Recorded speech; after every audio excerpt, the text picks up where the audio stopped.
Well, guys, that first one was an absolute fail. Could you believe that?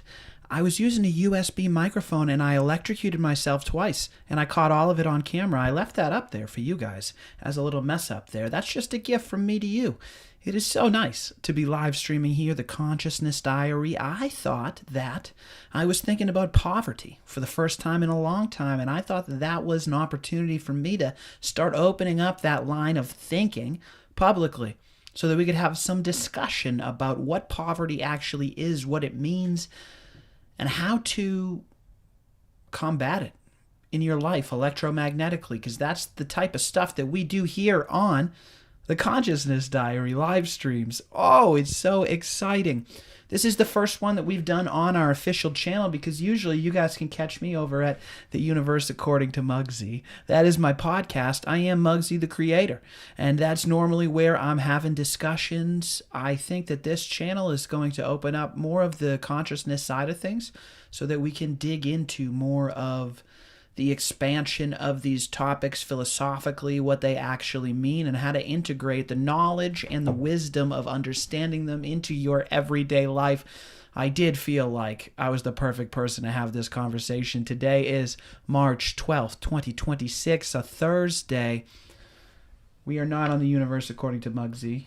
Let's get rid of that. This is the Consciousness Diary, and poverty is what I was thinking about. What does poverty mean to you? I'm sure you have an idea in your head of the homeless guy out on the corner, but what poverty means to me is a feeling of lack. A feeling because it is something that is fleeting, right?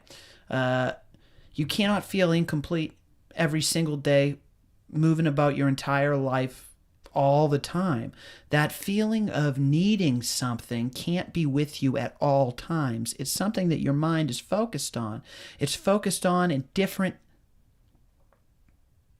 capacities of your life, and your ability to regulate that feeling as it comes in is your ability to enjoy your own life and find that wealth that surrounds you at all times. This is electromagnetism, guys.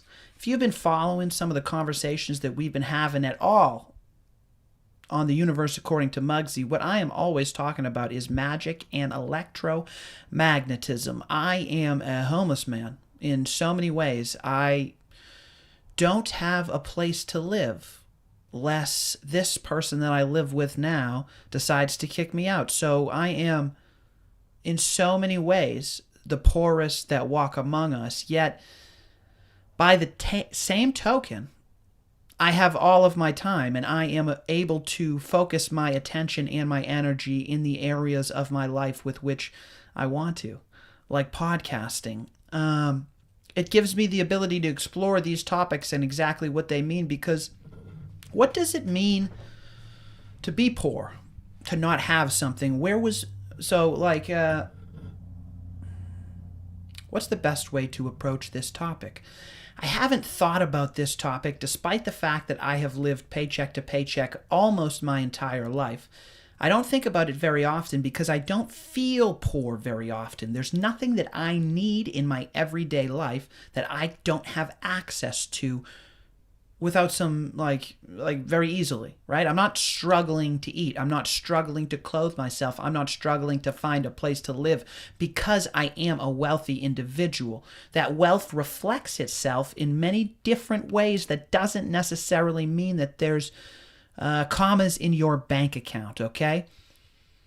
When you learn to live in a place of abundance, that is the opposite of that poverty. So that's a great way to get into this. Opposites, right?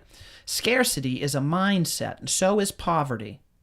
If you feel like there's something you need in your life, and you do not have it, that's a poor person. If you have a car to get around, but you want a different car, you're poor. All right? I have a car to get around, and that's all I need. So I'm a wealthy individual because I have all the things that I need. If it was the same thing with it was a bicycle, if it's a job, if you need money to buy food and you're not starving, then you don't need money to buy food, right? You might want some more food, but these are just different ways that, what do they call it? This is why this stuff is so tied to religion. It's interesting.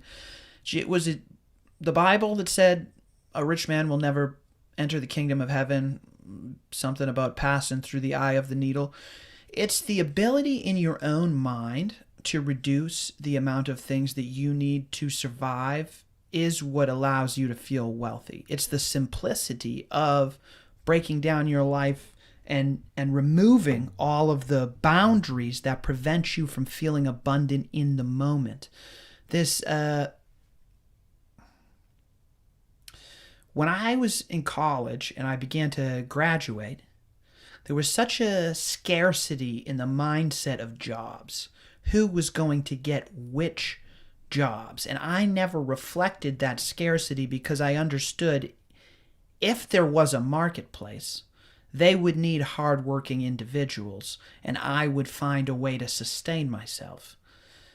If there was ever any poverty, it existed only in my own mind and my inability to ground myself enough to do the jobs that were available to me.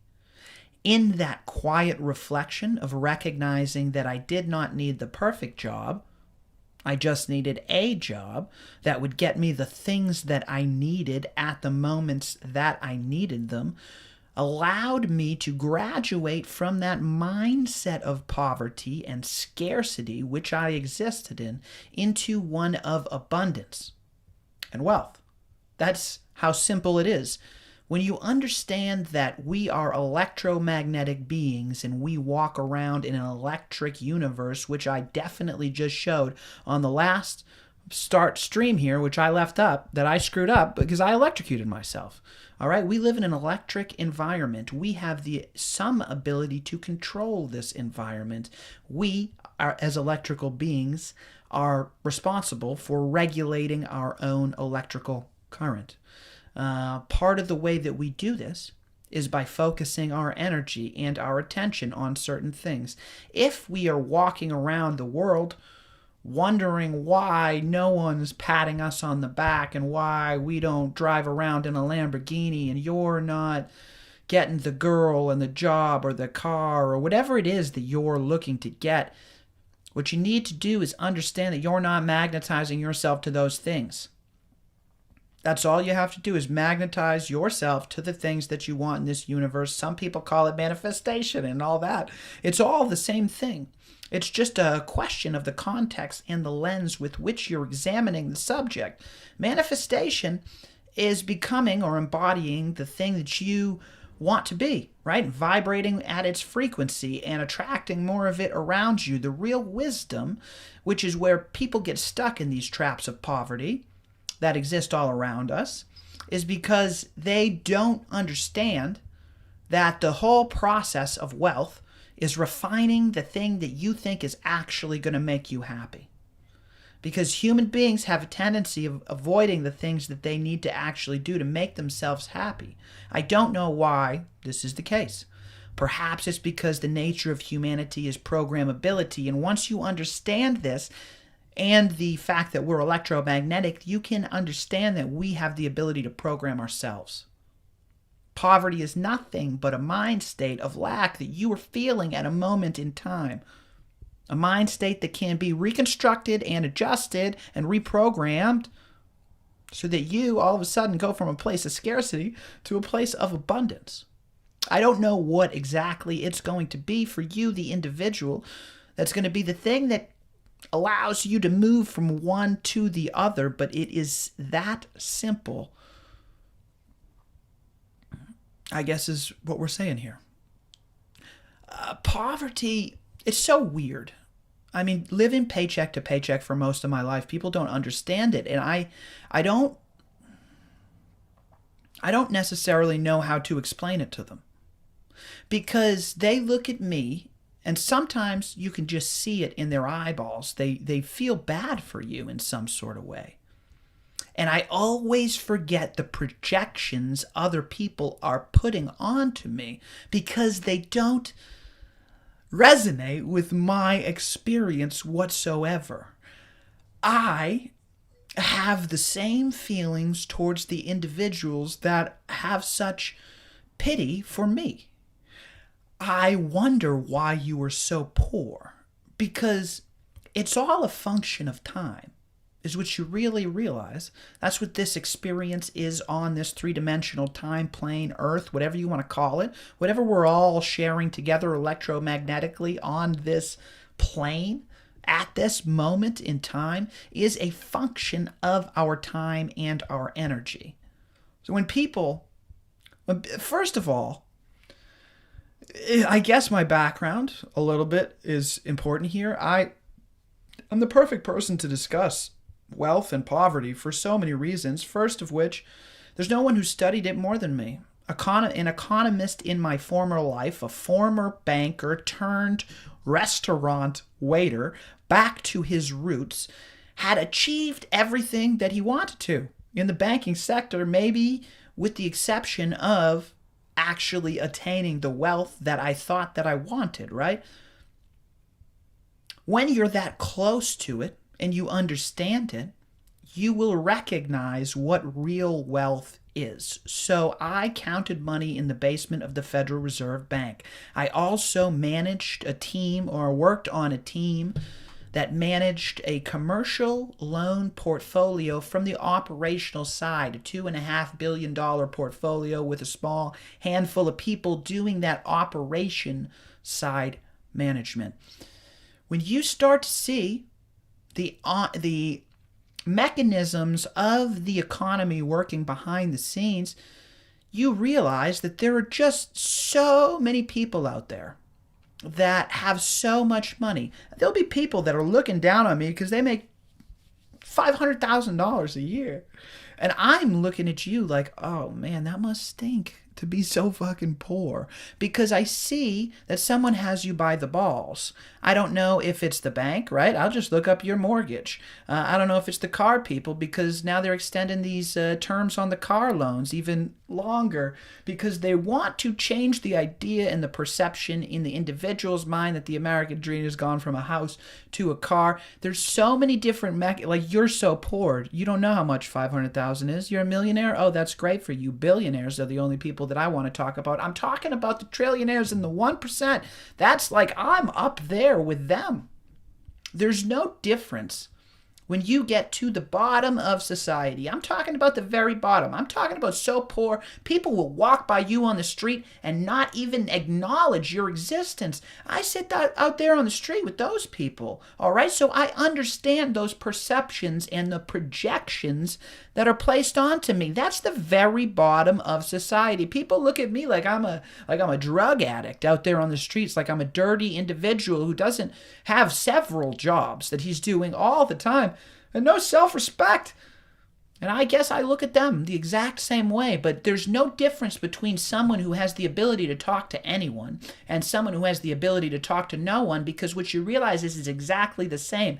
So inside the Federal Reserve Bank, when I am at the literal very bottom, counting the money in the basement of that building, and the president up there at the top of the Federal Reserve, his office up in the sky of 38 floors above me, it's funny because we have the same loneliness experience, though.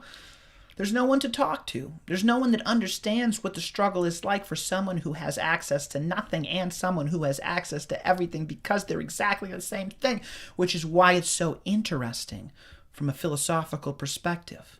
And that's why Kurt Metzger always talks about this in New York City, why New York City is so interesting, because you have those people who are abused in the same manner, like brushing shoulders up next to each other. It's different in the environments that I've lived in. Everything's so removed that most people, they don't have to walk by me and understand that we are the same thing. Sometimes it's only I that know it when I get to brush up next to somebody in a cafeteria or on a street or in a restaurant. Wow, there's so many different ways to examine the poverty. All being a function of time is one of them.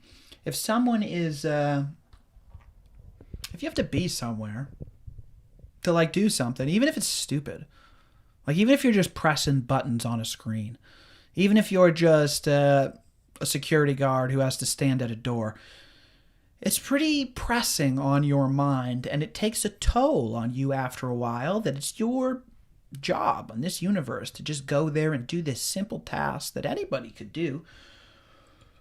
Or maybe it's not. maybe you're incredibly excited to go and be the person that gets to stand at a door because that you're so lucky to be able to do that today. It's all in your own mind's eye.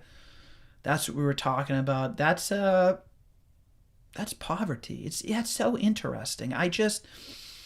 Money does nothing for me. It just doesn't anymore. When you understand that the new currency is authenticity and all of these constructs that are the mechanisms of the way with which society works today are currently failing, and it's obvious to a generation of people that are coming up without the overlay and infrastructure of like the radio and the movie industry. Sure, there's a different technology that we have to fight off in the sense that TikTok is certainly rotting people's brains in many ways, but the homogeneousness with which our culture was once projected onto us in such a controlled way. There's no more blockbuster movies that every single person has seen. The movies isn't really a thing. There's nothing that I can relate to with an average individual out on the streets in the same way that I once used to be able to do so in the 80s or the 90s. Music doesn't have the same control over people in the same way. All of these systems are crumbling, and it offers us opportunities to re-examine our interaction with them and start to rethink part of the programming that we have integrated into our electromagnetic interaction with this world. It offers us the ability to reprogram ourselves and find new ways of interacting with the everyday life that you have no choice but to find your way through. I promise you, it's so weird. I told you, I'm one of the poorest people ever, right? It doesn't make sense. I've never focused my time and energy on attaining money because it's never held much use to me. At the same time, I have never spent more than one night in my car, ever. I slept in my car a few times. I think it's like a rite of passage for if you want to call yourself homeless. Then you have to have slept at least outside to some degree at some point. But more than one night, never. Like, that was just caught between a rock and a hard place in between two places for a long time. So if I've never had to deal with that, then I guess being homeless is pretty easy, right? Most of you don't know that a massive portion of the homeless population, they all have full-time jobs. What's happening in this country, most people don't have $500 for an emergency, right? In their bank account right now, which is a crazy statistic considering most people actually do have jobs. There's definitely a countless amount of fraud and waste inside the United States of America, but that's not the people's fault. It's not the people that want to be working and building some coherent structures that may stand after they have departed this life, whatever you want to call it, for their children. The incoherence is what has been programmed into our society almost like a self-destruct if we're not just completely getting managed and taken over from the inside out by anyone who wants to purchase power in the United States of America. If the United States of America is a country that could be sold, you can guarantee it has been sold long before you were born. So it's not your fault that you were born into these structures that exist. It is nonetheless your responsibility to find your way out of them, because even the patterns. So it's hard to get out of poverty. There are some little things where if you don't have access to a bank account, it's going to be extremely hard. There's so talking about poverty, there's the street urchins, right? Which I am a day walker. Right? I don't live out there on the street. When I say street urchins, I mean people that live out there all the time. They don't have access to bank accounts, which kind of separates you in a massive way from everyone else in society because they don't have a mailing address. So you also can't start a company. You have basically no options if you're out there on the street. And it's not like you can get your mail delivered to a halfway house where you got to be out every morning and then you got to be back there at 5, not halfway houses. What are the other things that you stay in? The shelters. There's so many things working against you if you are out on the streets. I have been a day walker in that community, but never full-time. I've always been able to maintain a bank account and a residence and places to get mail and things like that, and jobs for that matter. But most of the homeless community, how do we talk about, where am I going down here? Just talking about statistics? I don't remember where I was going with this. You just don't realize what poverty actually looks like in real life. It's all around you. And that's the other thing is, what was I saying? I know there was some important point that I wanted to make, but I got drugged down into the minutia of explaining poverty to people. Oh, that's what it was. Poverty is like a weight that you're trying to get rid of. That is not it's not your fault, but it is your responsibility. And there are many people invested in keeping you poor, because part of the reason that you're poor is you just don't know how to manage your money and the things that you need and the things that you don't need, because you don't really know how, you haven't had the time to relax and learn how to manage your emotions. So you keep getting hit with little subtle prompts that make you feel emotionally in a point of lack, like you need something. Like, if I just had more money, I'd be able to afford this soda or this coffee, and I need this coffee to get through my day job. I deserve it.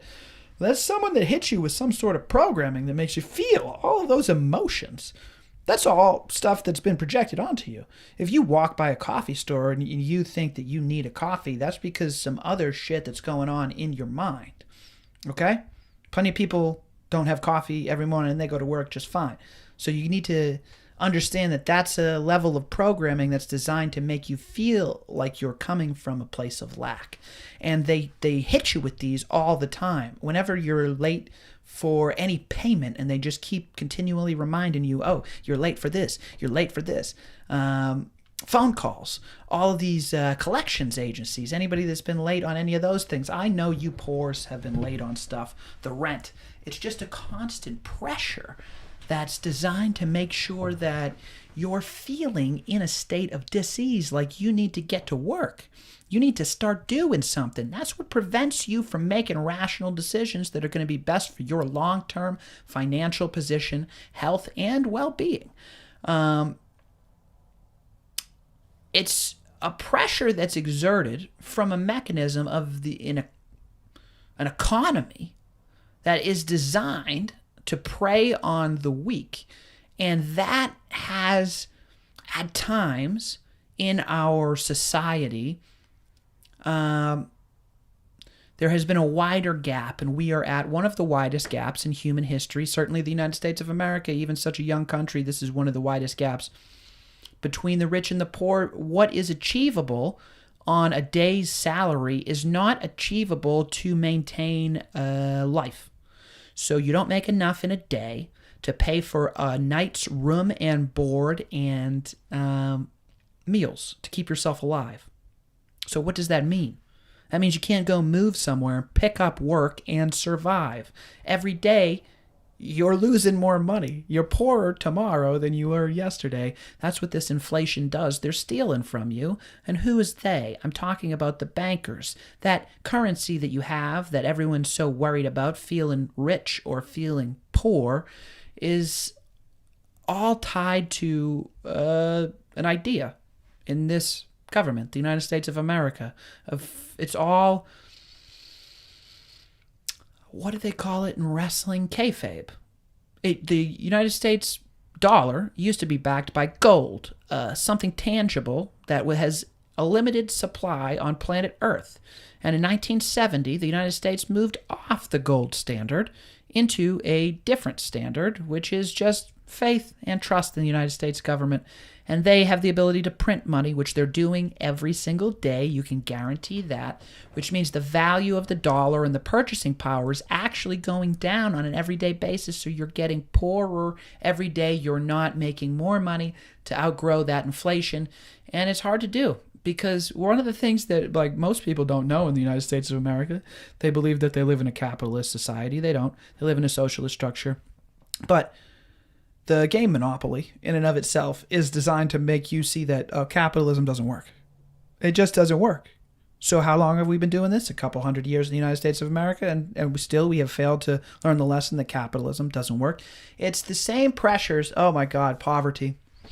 Poverty is just a state of mind. I don't know what it is that's going to make you feel like you are complete in your heart or in your mind.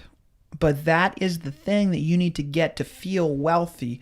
For me, the wealth that I feel is the knowing, the feeling complete and totally fine in my own skin, comfortable. Just being able to be myself in different social scenarios is the wealth that I enjoy. My time, the ability to be able to sit here for several hours, electrocuting myself and thinking about what poverty actually means to me, my experience with it, and how that may differ from other individuals out there in the world, and perhaps this would be meaningful and helpful to someone, is something that I have because I am not out there selling my labor for a wage that I know is not going to be able to support me in the long run to get me to the places that I want to be, given the current constructs of today's society that I exist in. So I have to move myself in another direction. I have to utilize my time in a different way. And I am not at the point where I'm super duper worried about crazy things that are going on. There's a lot going on in the world. Like, there's so many things going on in the world. I can't worry about those if I'm worried about getting myself out of poverty. And there's the other thing about poverty too, is it surrounds you too. When I talk about programming, the reason that we are all herded off into different categories and camps, and the reason that I am so rarely brushing up next to the wealthy individuals that I would actually have so much to have a discussion with, to talk about them with, because our feelings are probably so similar that we can probably relate to one another, is because I am sheltered far, far away from them in a ghetto, in different areas where I'm surrounded by people that are programmed to feel that feeling of lack, because only if we are at each other's throats can we ever, what's the best way to say that? By keeping us at each other's throats in a constant emotional feeling of lack, we will never be able to cooperate enough together to recognize that we have the ability, already connected, to have all the things that we need right there inside of ourselves. I promise you, it's all there. Everything you need is inside of you already. The incompleteness you feel is from a lack of self-exploration. Wealth is the wisdom in understanding the lessons that you need to learn and following the path that is there for you. I promise you there is a path there for you. The entrance place to the wisdom is the heart. The heart frequencies contain the wisdom that is there for you. And in order to access the heart frequencies, what we're trying to do is create a heart-mind coherence. There are physical things that we can do to get into that state. One is exhaling 6 times per minute. That means slowing your heart rate to where you are exhaling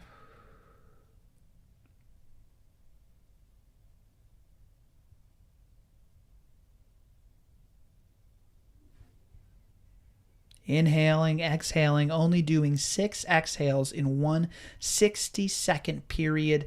That has been one of the ways to immediately drop the human body into a heart space. The other thing that we are to do if we are to access the heart space is come from our mind. So a heart-mind coherence, so that the mind electrically is connecting to the neurons, which scientists have just begun to discover are completely surrounding our heart. What are neurons? The same thing that are in our brain that we're supposed to believe are responsible for all of the electric firings of all of the thoughts going on in our brain. What are they doing surrounding our heart? It's because we have the ability to access these things and utilize them in a mechanic nature, electromagnetically. So once we drop ourselves into a heart-mind coherence, That's when we are able to access the wisdom that's there for us. Be careful doing this stuff, guys. Most people, if you put them in a quiet room for 5 minutes and leave them alone with their thoughts, they'll begin to cry. If you do the same thing with a candle or a mirror, it can be a more profound effect. Life is all energy, frequency, and vibration, and when you understand this and you tune into it, these ideas of poverty, like, they leave you. There's just like, what? Richness in understanding and an imagination to keep me constantly entertained by my own existence is the things that I find like valuable. Like, I enjoy being an interesting human being. I enjoy having conversations with interesting humans. I enjoy relationships, which money can't buy. Health and happiness. Those are two fleeting things that I am in a constant struggle for. Being grounded, finding individuals that don't hold on to life too firmly. Like, they're able to relax and laugh at themselves. That's the key, too. So breathing, eating healthy, and learning to laugh at yourself is a perfect way to get your mind into a position where it can start to notice all of the transitionary moments that are going on in your day that create moments of scarcity, where you can just pause and reflect and take a moment to say, do I really need this thing? Do I really need these cookies? Do I really need that Escalade? Or is my Chevy Tahoe going to last me another 6 months? Is the new iPhone the thing that I really need? Or should I just be appreciating the fact that I can use my iPhone to call whoever I want and this one works fine today? I don't know. These are all questions that you have to ask yourself in those moments of reflection. If poverty is a state of mind that you find yourself in, I definitely offer you the opportunity to explore abundance and recognize that there is so much out there for you. I promise. I promise. I'm not doing I am sitting here in a studio after 101 episodes of the Universe According to Muggsy podcast, which was a concept that I conceived in my mind. I didn't know if it was possible. I didn't know if that was a real thing that was going to happen. I was a homeless man, and now I sit inside of a studio, inside of a nice warm home with a community of people that love and support me. I am a wealthy man. Wealthy individual who have so much stuff to do all the time. I'm never bored. I never find myself in that position of lack, which is a weird thing to say. It really is, which is why when I started thinking about poverty the other day, I started thinking about it in some of the constructs that we talked about, like under some of those lights. I was like, I think I should explore this topic. This might be a good way to start off the consciousness diary and really get things moving in the right direction on YouTube here. It's been a pleasure to do the first one of these things. Poverty. Interesting. Maybe we'll have to explore wealth and wisdom. Let me know in the comments what type of conversations you guys want to have. Reach out to me at muggsythecreator.com. I'll check for you guys in the comments. Until next time, you guys can feel free to check out the podcast, The Universe According to Muggsy. All the links at muggsythecreator.com, here on YouTube at muggsythecreator. Until next time, my friends, take back your consciousness. I love you. I am out.